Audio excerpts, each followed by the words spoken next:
और मीडिया का जब रोल इस तरह से होता है तो सीधे डेमोक्रेसी पर प्रश्न चिन्ह खड़ा होता है। तो डेमोक्रेसी तो आज देश में खतरा में है ही, हम लोग तो बोल ही रहे हैं।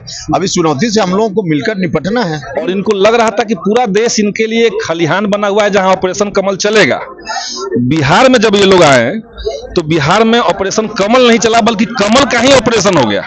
तो सत्ता की ताकत का कुछ दिन और इस्तेमाल लोग कर ले, अब आगे नहीं चलने वाला। डराने की कोशिश हो रही है। कोशिश तो जरूर उनकी नियत होगी डराने की, लेकिन कहीं से हम लोग डरने वाले नहीं है। जिस सरकार ने अडानी को हर जगह प्रमोट किया, उसने देश के अंदर समझिए कि मुख्य धारा के भीतर सबसे विश्वसनीय चैनल एनडीटीवी को खरीद लिया। किसके इशारे से हो रहा है? नहीं, 14 दिन पहले नोटिस दिया जाना चाहिए। 14 दिन पहले नोटिस नहीं दिया गया है। आप संविधान को देखिए।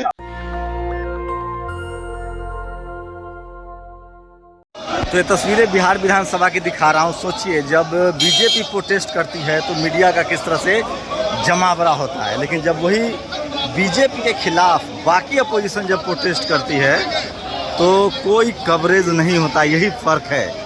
तो विपक्ष में भी जब बीजेपी है तो मीडिया उसके साथ है, और सत्ता में जब बीजेपी है तो भी मीडिया उसके साथ है। तो यही है मीडिया की कहानी बिहार विधानसभा से आपको दिखा रहा हूँ।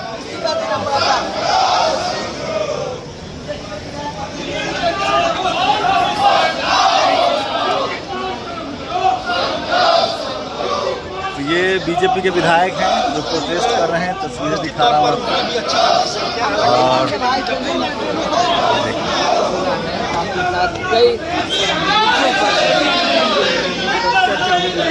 ऐसे में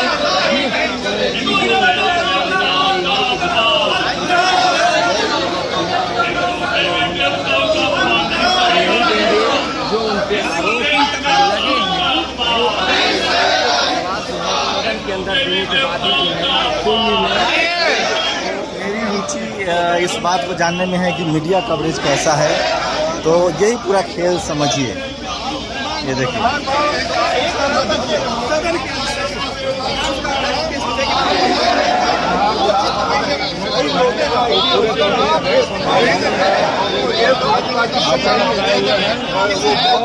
पहले जब बिहार विधानसभा के सदस्यों ने उन पर अविश्वास प्रस्ताव डाल दिया है तो उनको नैतिक रूप से बने रहने का कोई अधिकार नहीं है।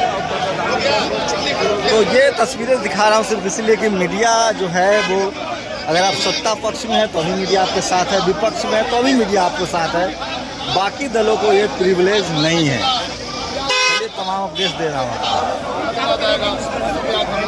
मैं इस समय बिहार की राजधानी पटना और विधानसभा में हूँ। ऐतिहासिक है, सब कुछ आप लोग जानते हैं यहाँ क्या चल रहा है। विधानसभा स्पीकर को लेकर पूरा मामला है। बीजेपी के लोग प्रदर्शन कर रहे हैं। यहाँ स्पीकर हैं, अध्यक्ष जिनके ऊपर नो कॉन्फिडेंस मोशन पहले ही दिया जा चुका है, उनको सदन की परंपराओं का सम्मान करते हुए इस्तीफा देना चाहिए। इस तरीके से लोकतंत्र की अवहेलना का, संवैधानिक नियमों की धज्जियां उड़ाते हुए जबरदस्ती अपने पद पर बने रहेंगे। जब सदन के अंदर आपका कोई सहमति नहीं है, नंबर नहीं है आपके पास, तो आपको हटना चाहिए, इस्तीफा देना चाहिए। बैठना चाहे तो क्या आप लोग बैठने देंगे? अब उनको मैंने सदन के अंदर बेइज्जत होकर के हटना है तो उनकी चॉइस है, लेकिन परंपरा यही कहता है कि उनको अध्यक्ष पद से इस्तीफा देना चाहिए। नंबर है 164 एकदम नंबर नहीं उनके पास। अगर वो बैठेंगे तो फिर आप लोग क्या अभी सदन के अंदर हम लोग अविश्वास प्रस्ताव लाएंगे, उनको जबरदस्ती हटाया जाएगा। विधानसभा स्पीकर को लेकर पूरा विवाद है और लेफ्ट नेता है वो प्रदर्शन कर रहे हैं, बीजेपी के लोग अलग प्रदर्शन कर रहे हैं। मीडिया की भूमिका बहुत शानदार है, पक्ष में हो या विपक्ष में हो बीजेपी को। अच्छा, मीडिया कवरेज पर थोड़ा बात करना चाहता हूँ सौरभ। क्या लगता है, पक्ष में भी हो बीजेपी तो भी कवरेज, विपक्ष में हो तो भी कवरेज? देखिए, मीडिया का तो खास तरीका चरित्र है। आप सब लोग देख रहे हैं कि कल क्या हुआ। जिस सरकार ने अडानी को हर जगह प्रमोट किया, उसने देश के अंदर समझिए कि मुख्य धारा के भीतर सबसे विश्वसनीय चैनल एनडीटीवी को खरीद लिया। किसके इशारे से हो रहा है? सब लोग जानते हैं। उन्हीं के इशारे से समझिए कि मेन स्ट्रीम की पूरी मीडिया, क्योंकि सबके अंदर भय बना दिया गया है, या तो बिक जाओ या तो डर जाओ।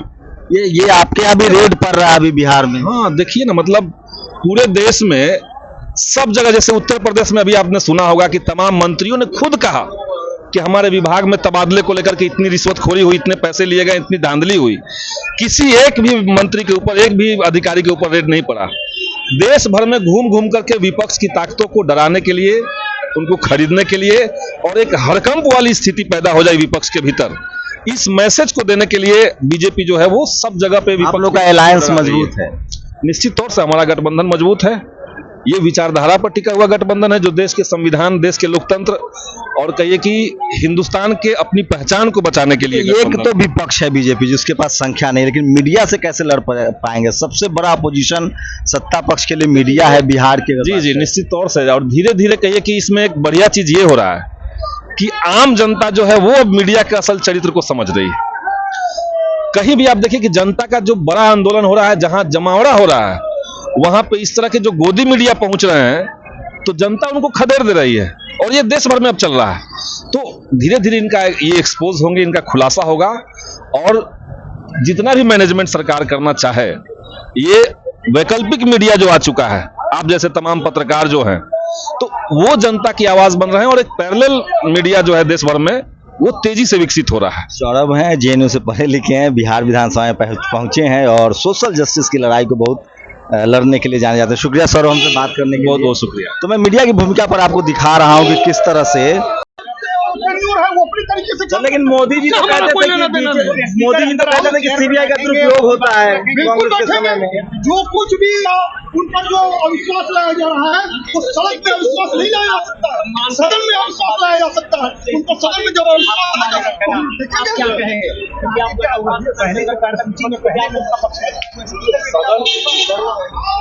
बिल्कुल नहीं, अविश्वास प्रस्ताव का कोई औचित्य नहीं है। जब तक सदन में अविश्वास प्रस्ताव नहीं आएगा तब तक क्या मतलब? बिहार विधानसभा के पहले नोटिस दे चुके हैं और आज सदन में भी जो है जी नहीं, 14 दिन पहले नोटिस दिया जाना चाहिए। 14 दिन पहले नोटिस नहीं दिया गया है। आप संविधान को देखिए, आप नियमावली को देखिए, बिल्कुल नहीं हुए हैं, आप उसको दिखवाइए। मैं बिहार विधानसभा परिसर में हूं और मेरे साथ संदीप सौरभ हैं, तेज तरार युवा विधायक हैं, सोशल जस्टिस के बड़े पैरोकार हैं और पहली बार विधानसभा आए हैं, लेकिन तमाम स्कूल के मुद्दों पर, अस्पताल के मुद्दों पर सवाल उठाते रहे। बिहार की राजनीति को समझना है तो संदीप से एक बार बातचीत जरूर कीजिए, क्योंकि इन्होंने दिल्ली की छात्र राजनीति को भी देखा है, जेएनयू को भी देखा है और बिहार को भी देख रहे हैं। क्या लग रहा है आप लोग जो नीतीश कुमार जी ने अब आरजेडी के साथ गठबंधन में आए, बीजेपी इसके लिए तो पचा नहीं पाएगी, वो तमाम तरीके अपनाया जाएगा, जैसे आज रेड पड़ रहा है, तो इससे आप लोग बच पाएंगे? देखिए, बीजेपी देश भर में ऑपरेशन कमल चला रही थी और इनको लग रहा था कि पूरा देश इनके लिए एक खलिहान बना हुआ है जहां ऑपरेशन कमल चलेगा। बिहार में जब ये लोग आए तो बिहार में ऑपरेशन कमल नहीं चला, बल्कि कमल का ही ऑपरेशन हो गया। पहली बार देश में हुआ कि बीजेपी जो सरकारों को तोड़ करके अपना सरकार बना रही थी, एक बनी बनाई सरकार बिहार में गिर गई। आप लोगों ने इस बार बीजेपी को तोड़ दिया, बिहार में तोड़ दिया, और हम लोगों ने तो आंदोलन के बल पे तोड़ा। तमाम मसलों को लेकर के, खास करके जो भाकपा माले हमारी ताकत विधानसभा के अंदर है, हम लोगों ने सरकार को हर मोर्चे पर घेरा और उसमें बीजेपी और जदयू के बीच में एक दरार पैदा हो पहले से ही था। आइडियोलॉजिकली तो कई सारे मुद्दों पर था। देखिए, नीतीश बाबू को लोग जो कह लें, ये तो ठीक बात है कि बिहार में लंबे समय से एनडीए के साथ रहते रहते उन्होंने भाजपा को जड़ यहां दे दी, जड़ मजबूत कर दी।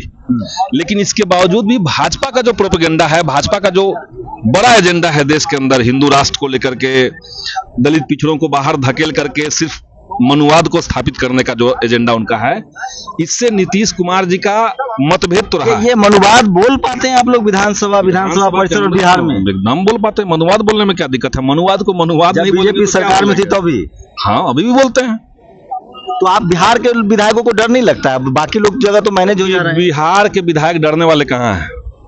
विधायक उस तरह का जमीन ही नहीं है बिहार कि यहाँ पे कोई विधायक डर जाएगा। लोकतंत्र का तो जन्म यहाँ से हुआ है। बहुत एक्सपेक्टेशन है, आप लोग गठबंधन में है, पूरे देश को लगता है कि शायद बिहार से कोई उम्मीद जगेगी और अपोजिशन मजबूत होगा। देखिए, हम लोग भले ही बिहार में आज सत्ता पक्ष की तरफ से हैं, लेकिन बड़े सिनेरियो में देखिएगा तो हम लोग विपक्ष की ताकत है। आज जो विधानसभा के अंदर विपक्ष बने हुए हैं वो सत्ता वाले लोग हैं, क्योंकि केंद्र ने आज समझिए कि संघीय ढांचा का तो पूरी तरीके से तमाशा बना दिया है। राज्यों के पास अधिकार कितने कम कर दिए गए हैं। तो अभी तो असल लड़ाई हस्तिनापुर की है 24 में। एक सेकंड, उपेंद्र कुशवाहा है सर, कैसे देख रहे हैं? क्या है मतलब मीडिया की भूमिका पर एक सवाल लूंगा कि पक्ष में हो बीजेपी तो अभी मीडिया उसके साथ, विपक्ष में हो तो अभी मीडिया आपके साथ, आप लोगों को लड़ना पड़ेगा मीडिया से, कैसे लड़ पाएंगे? हाँ, निश्चित रूप से मीडिया, बाकी केंद्र सरकार की सारी एजेंसियां भारतीय जनता पार्टी के लिए काम कर रही है, यह तो साफ साफ दिख रहा है। यह एक चुनौती है हम सब लोगों के सामने, और मीडिया का जब रोल इस तरह से होता है तो सीधे डेमोक्रेसी पर प्रश्न चिन्ह खड़ा होता है। तो डेमोक्रेसी तो आज देश में खतरा में है ही, हम लोग तो बोल ही रहे हैं। अभी चुनौती से हम लोगों को मिलकर निपटना है। लेकिन लोगों का एक्सपेक्टेशन बहुत ज्यादा बढ़ गई है, खासकर जो सोशल जस्टिस वाले लोग हैं। रुक जाइए भैया। हाँ, निश्चित रूप से सोशल जस्टिस आज की तारीख में सबसे ज्यादा खतरा में है, इसलिए लोगों की अपेक्षा स्वाभाविक है और उनकी अपेक्षाओं के अनुकूल ही हमारा महागठबंधन बिहार में बना है और देश भर में इसका विस्तार होगा। और देश भर में जहां जहां हम लोग देख रहे हैं कि इस तरह की संभावना है, जहां सोशल जस्टिस के लोग हैं, सब लोगों को जोड़ करके और बड़ी चुनौती भारतीय जनता पार्टी के सामने हम लोग खड़ी करेंगे और 2024 में भारतीय जनता पार्टी से इस देश को मुक्त कराएंगे। उपेंद्र जी हैं तो अभी एक टीवी वाले भैया हैं, गुस्सा हो रहे हैं, पहले बात कर लीजिए, कुछ और सवाल लेंगे। सोशल जस्टिस की आखिरी उम्मीद के रूप में ये सरकार आ रही है। दिल्ली से मैं आया हूँ, जो भी लोग वहाँ हैं, जो इंटेलेक्चुअल हैं, पत्रकार हैं, जो सोशल जस्टिस के मानने वाले लोग हैं, उनको लगता है कि बिहार से कोई बड़ी उम्मीद जगेगी, 77 की तरह या इमरजेंसी की तरह, जिस तरह से बिहार में विरोध हुआ था बीजेपी की जो राजनीति है उसके विरोध में एक विकल्प बनेगी। तो उपेंद्र कुशवाहा, उनसे बात भी करूंगा, और चूंकि टीवी वालों का बड़ा रोब दाब होता है पटना में, आप उनसे बहस नहीं कर सकते हैं, हो सकता है कि आपको पीट पाट भी दे, जाति विशेष का कब्जा है मीडिया पर। उपेंद्र कुशवाहा इन सब चीजों को समझते हैं, बात करते हैं, उनसे एक दो सवाल लूंगा, उसके बाद बिहार विधानसभा के अंदर की क्या खबर चल रही है वो भी बताऊंगा। लेकिन सब कुछ आसान नहीं है, बिहार ने एक नई लकीर खींची है, फिलहाल यहाँ बीजेपी को विपक्ष में ही रहना होगा जिस तरह की एकजुटता है। तो उपेंद्र कुशवाहा से कुछ और भी सवाल लेंगे। उपेंद्र जी एक बार फिर से 2 मिनट के लिए हमारे साथ आए। सर, आखिरी उम्मीद है आप लोग, जिस तरह की राजनीति हो रही है, सीबीआई, ईडी, इनकम टैक्स, और जिस तरह से इंस्टीट्यूशन का इस्तेमाल हो रहा है, चाहे वो चुनाव आयोग हो, चाहे सीबीआई हो, तमाम सुप्रीम कोर्ट के लेकर लोग सवाल उठा रहे हैं, आप खुद कोलेजियम सिस्टम पर उठा रहे हैं, लोग कह रहे हैं कि एक लास्ट विकल्प है, अगर आप लोग फेल हो गए तो फिर कुछ बचेगा नहीं। देखिए, हम लोग समझ रहे हैं जो चुनौती हमारे सामने है, और देश भर में सोशल जस्टिस के सामने आज जितना बड़ा संकट है, ऐसा संकट कभी नहीं आया था। तो हम लोग इस चुनौती को समझ रहे हैं और उसके अनुकूल बिहार से इसकी शुरुआत हुई है। एक गठबंधन बना है, मजबूत गठबंधन बना है, और हमारी कोशिश होगी कि पूरे देश भर में जो ऐसी ताकतें हैं सोशल जस्टिस के पक्ष वाली ताकतें, उनको इकट्ठा करके और हम आगे बढ़ेंगे। आपके बारे में बहुत अफवाह फैलाया जा रहा है, चूंकि बीजेपी की पॉलिटिक्स है कि शेड्यूल कास्ट और ओबीसी को जोड़ा जाए, और आप बड़े चेहरा हो सकते हैं। ये कहा जा रहा है कि नीतीश कुमार से उपेंद्र कुशवाहा को अलग किया जा सकता है। नहीं, तो सवाल ही नहीं है। आइडियोलॉजी के इशू पर हम कभी इधर उधर नहीं हुए हैं।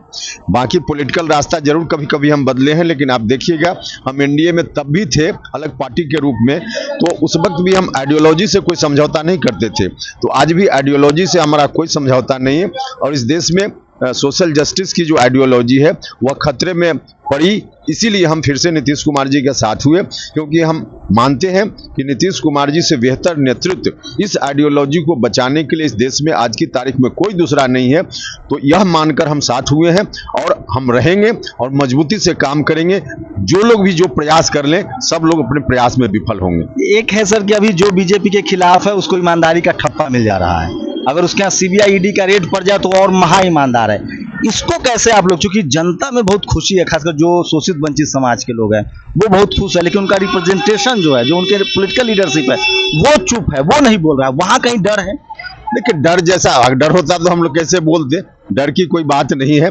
लेकिन भारतीय जनता पार्टी तो खामखा परेशान करती ही है, क्योंकि उसके हाथ में सत्ता की ताकत है। तो सत्ता की ताकत का कुछ दिन और इस्तेमाल लोग कर लें, अब आगे नहीं चलने वाला। डराने की कोशिश हो रही है? कोशिश तो जरूर उनकी नियत होगी डराने की, लेकिन कहीं से हम लोग डरने वाले नहीं। 2024 को लेकर आप ही ने सबसे पहले बात शुरू की थी।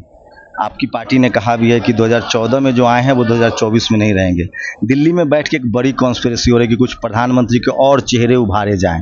ताकि आपसी कॉन्फ्लिक्ट बढ़े, देखिए, इसको लेकर सचेत हैं आप? हम बिल्कुल सचेत हैं, इसमें कहीं कोई कठिनाई नहीं है। और हम लोगों की तो सबसे प्राथमिक कोशिश होगी कि सभी विपक्ष को एक साथ इकट्ठा किया जाए, उसके बाद हम लोग चेहरा पर बात करेंगे। हमने बार बार यही कहा है कि विपक्ष की एकता हमारी प्राथमिकता है, और फिर चेहरा कौन हो उसमें नीतीश कुमार जी सबसे बेहतर चेहरा हो सकते हैं, लेकिन हमारे लिए वह सेकेंडरी है। अभी फिलहाल विपक्ष की एकता हमारी प्राथमिकता। आप बने रहेंगे नीतीश कुमार के साथ? अरे भैया, बार बार इसको कहने का क्या मतलब है ही खबर दूसरे तरीके से चलाई जा रही है। खबर चला रहे हैं तो उसी में आप भी पढ़ रहे हैं, तब तो इसका मतलब कि भारतीय जनता पार्टी के ट्रैप में आप भी आ रहे हैं भैया। मीडिया से कैसे लड़ अरे रहे हम हैं तो आप? मीडिया को छोड़ दिया गया है आप कि लोग जो मीडिया सोशल जस्टिस का थोड़ा भी पक्ष रखना जानते हैं और रखना चाहते हैं, तो कम से कम आप लोग उनकी बात से मत प्रभावित होइए ना। आप लोगों से आप लोग मीडिया से नहीं डरेंगे? हम लोग किसी से नहीं डरने वाले, हम लोग किसी से नहीं डरने वाले, क्योंकि गलत करते ही नहीं, तो डरने का कहाँ कोई सवाल। शुक्रिया। तो ये उपेंद्र कुशवाहा थे और सोशल जस्टिस को लेकर लगातार पहले लोगों में से हैं जिन्होंने स्टैंड लिया था। तो बिहार है, यहाँ के बारे में कहावत है कि लोग उड़ती चिड़िया को हल्दी लगाते हैं। पहली बार बीजेपी बिहार में बैकफुट पर है, सत्ता पक्ष में थी, अपोजिशन में आ गई है। बिहार में राजनीति को लेकर एक बहुत बड़ी चेतना है। लगातार जिस तरह से सोशल जस्टिस की लड़ाई कमजोर हो रही थी, हो सकता है बिहार से लोगों को उम्मीदें हैं। अगर आप आबादी के लिहाज से बात करें तो maximum SC ST OBC minority के जो लोग हैं, मैंने लोगों से बात की है, ग्राउंड पर जाएंगे तो टीवी अखबार भले नाराज हो, लेकिन जो शोषित वंचित समाज है जिसकी आबादी लगभग 90% है, वो इस सरकार के समर्थन में है और खुश है। आप लोग पूरी बातचीत पर अपनी प्रतिक्रिया जरूर दीजिए। शंभू कुमार सिंह, नेशनल दस्तक, बिहार विधानसभा, पटना। नेशनल दस्तक की आपसे गुजारिश है कि अगर इसको बचाना चाहते हैं तो नेशनल दस्तक को सब्सक्राइब करने के लिए रेड कलर के सब्सक्राइब बटन को दबाएं, फिर बेल आइकन की घंटी दबाएं। नेशनल दस्तक को बचाने के लिए बहुत जरूरी है कि हर खबर को शेयर करें, लाइक करें, कमेंट जरूर करें।